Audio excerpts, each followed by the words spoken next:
ಇದೇ ವೇಳೆ super star Rajinikanth Raj ಚಿತ್ರ ಸಂಪುಟ ಬಿಡುಗಡೆಯನ್ನು ಮಾಡಿದರು. ನಂತರ ಮಾತನಾಡಿದ ರಜನಿ, ರಾಜ್ಕುಮಾರ್ ಅವರು ಅವರ ಮೇರು ವ್ಯಕ್ತಿತ್ವದ ಗುಣಗಾನವನ್ನು ಮಾಡಿದರು.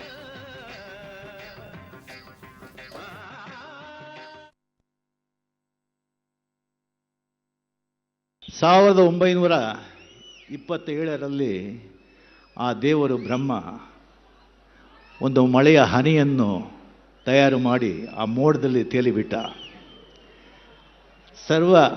ಆ ಕಲಾ ಸರಸ್ವತಿಯ ಪೂರ್ಣ ಆಶೀರ್ವಾದದಿಂದ ಆ ಹನಿ ತೇಲಿ ಅದು ಇಂಡಿಯಾ ದೇಶದಲ್ಲಿ, ಭಾರತ ದೇಶದಲ್ಲಿ ಯಾವ ಪ್ರಾಂತದಲ್ಲಿ ಬೀಳುತ್ತದೆ ಎಂದು ಎಲ್ಲರೂ ಕಾತುರದಿಂದ ಕಾಯುತ್ತಿದ್ದರು.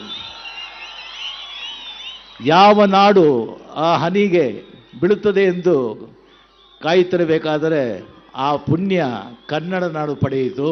ಆ ಹನಿ ಕನ್ನಡ ಮಣ್ಣಿನಲ್ಲಿ ಬೆಳಬೇಕು ಎಂದು ನಿರ್ಧಾರ ಮಾಡಿ ಕನ್ನಡದಲ್ಲಿ, ನಾಡಿನ ಗಾಜಿನಲ್ಲಿ ಬೆಳೆದು ದೊಡ್ಡದಾಗಿ ರಂಗಮಂದಿರದಲ್ಲಿ ಅಭ್ಯಾಸ ತೆಗೆದು ಒಂದು ಸುಂದರವಾದ ಅಶ್ವರೂಪ ತಾಳಿ ಒಂದು ಮನುಷ್ಯ ಅಶ್ವರೂಪವಾಗಿ 1954ರಲ್ಲಿ ಚಿತ್ರರಂಗ ಎಂಗಳ ರಂಗದಲ್ಲಿ ಗುದಿಯಿತು.